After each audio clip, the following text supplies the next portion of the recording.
They are not native. They are not native. They are descendants of the Cuban cockfighting roosters. And when the state of Florida outlawed cockfighting, the Cubans basically said, hey, this little guy is not making me any money, and if I was to put him in a pot and put a rock in another pot, the rock would be more tender. So they just let them go in the stream. No one is taking care of the roosters, okay?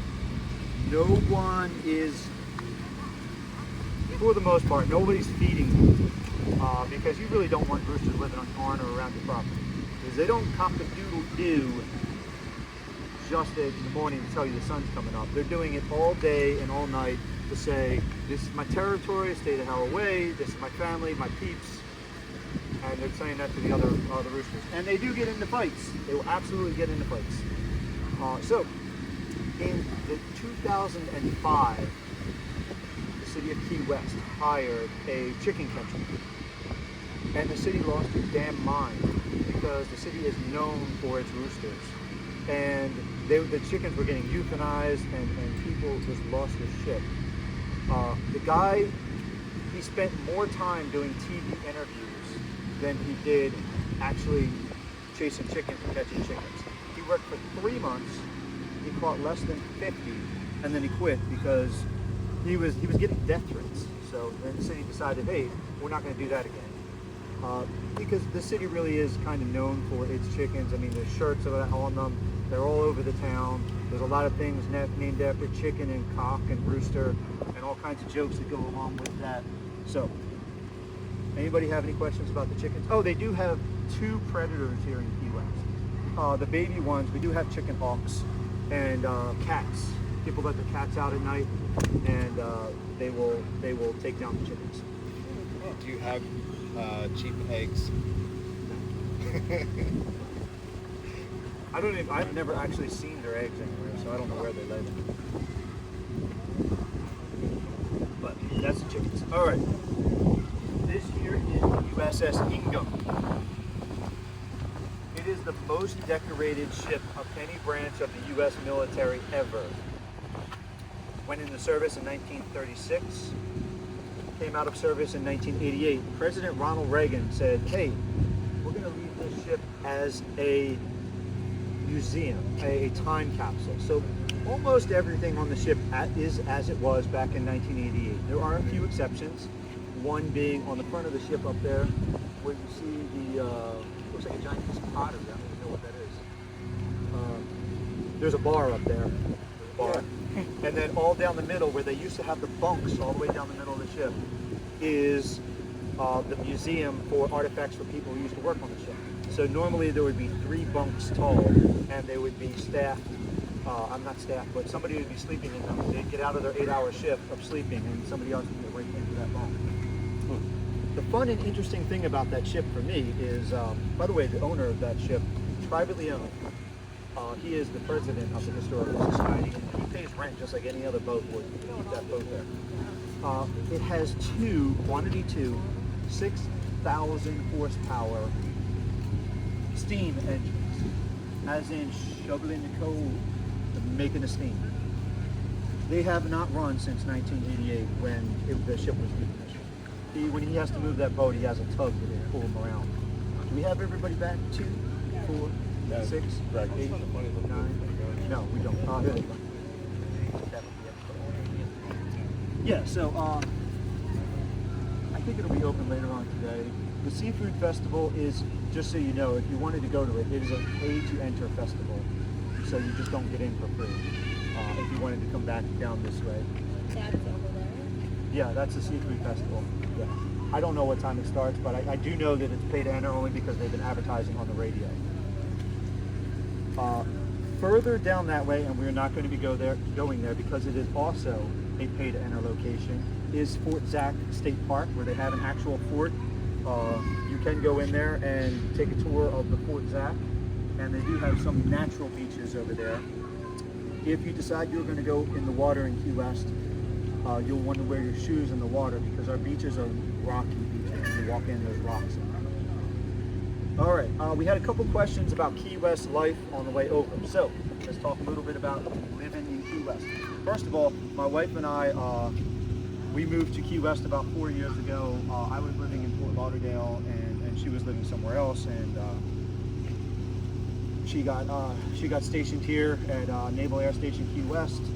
She repairs, no, she doesn't repair, she calibrates instrumentation on airplanes, doesn't repair anything. Anyway, so we've been here for about 4 years, and I have never been happier in my entire life. I have to tell you, I have never been happier. I love my job, I love meeting you people here, I love the climate, I love everything about it. I grew up in Camden, New Jersey, and you know, Camden, New Jersey is not nice. And the people here, I never had this happen in my life. We rented we actually have a home. It's only about 750 square feet, but it is a single family home. And when we moved in, we had someone show up with an apple pie at our doorstep, greeting us, welcoming us to the neighborhood. Front porch community. Everybody sits out on the front porch. Everybody knows everybody, talks to everybody. I love it. We have street parties. We don't have any crime here, right? No crime. Think about this. You're gonna steal my truck. Where are you gonna go? You're not making it 128 miles to the mainland.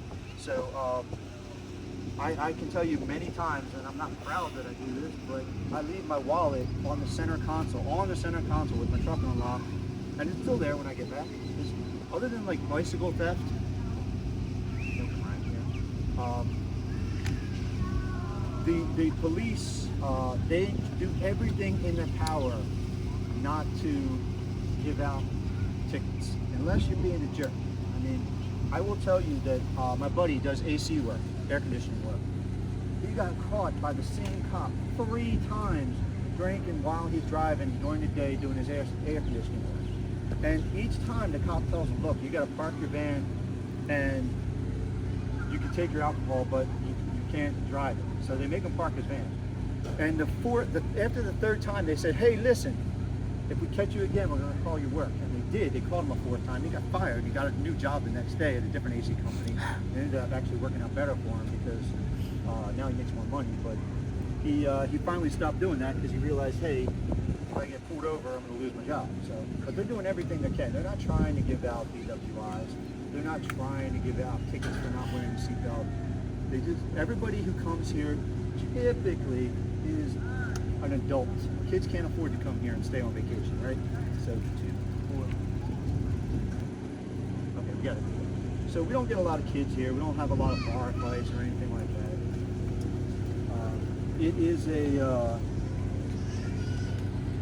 It is a small community, I will say that. Still, we only have about 25,500 people who live here. And because of that, you get to know a lot of people in the neighborhood. And if I go to the Walgreens, I'm going to know the cashier behind me. If I go to my favorite bar, obviously I'm going to know the bartender because I'm there every day. But the supermarket, you get to know your cashiers. So you get to know everybody, and it makes it a nice small community. And we absolutely love it. My wife and I, we are saving up for a home. We plan to make this our forever home. So we will one day buy a home here. Do most people live in the new area or the old? So most of the younger servers and workers live in Old Town, the area we're in, because they come here and they were like, hey, we're gonna go out every night and party, and then after about a year or 2, they move out and they move into Newtown because it's quiet and they don't need to go out and party every night. Oh, here's a fun fact for you. This is true. No matter where you are in Key West, you are no more than an 11-minute walk to a bar. The closest one actually right on that strip right now. So, for me, it's always like a half an hour walk home. I never understand why that is, but. All right, guys. Any questions? When a storm hits here, do you have to leave or do you stay? There's mandatory evacuation, but they're not going to point a gun at you and make you leave. I will not leave for a storm. I'm not leaving. I'm not afraid to die, but I don't want all my stuff blown away. And so let me say this too. Key West is incredibly safe from hurricanes because we got that whole Cuba thing. If it's coming over Cuba to get us, it takes down the category number and it also diverts the path most of the time. Key West hasn't been hit by a hurricane in over 100 years. 100 years, yes.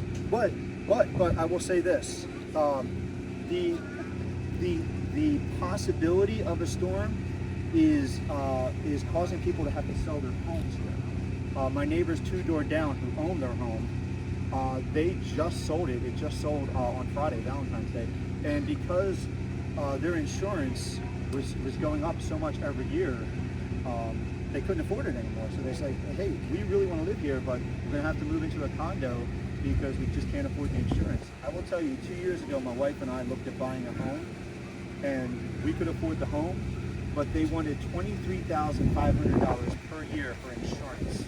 And there's no options. There's only one insurance company. It's run by the state of Florida, Citizens. So whatever they tell you, you must pay.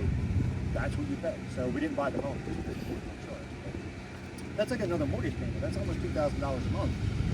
So the insurance is what is driving people to sell their homes and move out now. So unfortunately, it is what it is. So.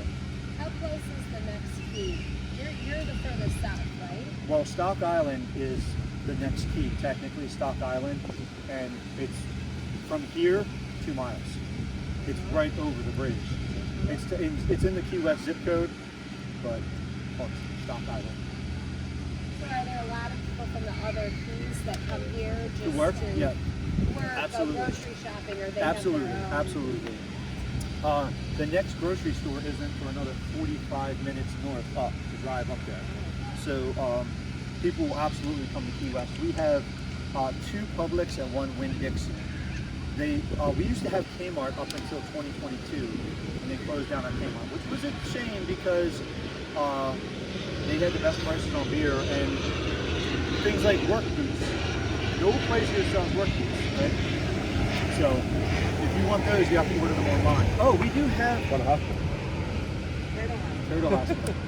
So we do have Amazon delivery here. Amazon trucks themselves do not come all the way down to Key West. They drop it off somewhere in the middle, and from there the postal workers deliver our Amazon packages when they are not working for the post office. So they were kind of like double dipping. So I could easily get a post office package from the postman at 11 p.m. at night from Amazon. There is no overnight anything here. All right? If you were in a rush, this is the wrong town for you. The only possibility to get something overnighted is you must pick it up at the FedEx terminal at the airport. They will ship it to the FedEx terminal, and you have to go there physically pick it up. That's the only way to get anything overnight here. So once again, you got to plan. Make sure you plan. There's no next day, same day. If you get it when you get it, and just be happy you got it. So and the packages they'll say they're delivered too, because once they're transferred to the transfer station at Middle Key, it says it's delivered. Like, I don't have it in my door, so it's not delivered to me. Any other questions? Is Key West the largest of the keys then, all the way down? No. So Key Largo and Marathon are physically the largest of the keys. Hey guys, we're going to talk about our next stop real quick, and what we're going to do for the next stop. First, at the next stop, there's not going to be a lot of area to park the bikes. So for this one instance only, I would ask you to group them in a little tight formation for me, okay? Because there's not going to be a lot of areas. The next stop is going to be the Hemingway House. Now, when we get to the Hemingway House, we're going to divide into 2 groups. It's going to be the group of people who want to see the Hemingway cats, the group of people who don't give a damn about cats and want to hear about how Hemingway was a jerk. So, now, the Hemingway cats are all descendant from one cat named Snowflake, who was owned by Ernest Hemingway, and the cat had 6 toes. It's called polydactyl. On 1 foot, if you have more than 5 digits, you are polydactyl, okay? There are now 79 cats that live in that house. 59 of the 79 are polydactyl. You are not going to go into the property. You will walk up to the fence. The cat is not going to walk up to the fence and go like this. Look at my toes. No, he will not do that. So if you decide you want to be on the cat team, you are going to be looking at the cats through the fence, doing whatever cats do, which is pretty much nothing, okay? So that being said, how many people want to see the cats? Okay. Can we see the cats and then walk over to you? You can. You can do both. You can do both. But I will be talking about Ernest Hemingway while you talk. All right, so you are now in charge of the cat people. I will tell you where to go when we get there, all right? And you let me know if that cat walks over and goes like this. Because Right now, I am 100%. They have not done that. So all the rest, we will see Ernest Hemingway's house from the front. We do not get to go in. Everything is paid to enter here. All right.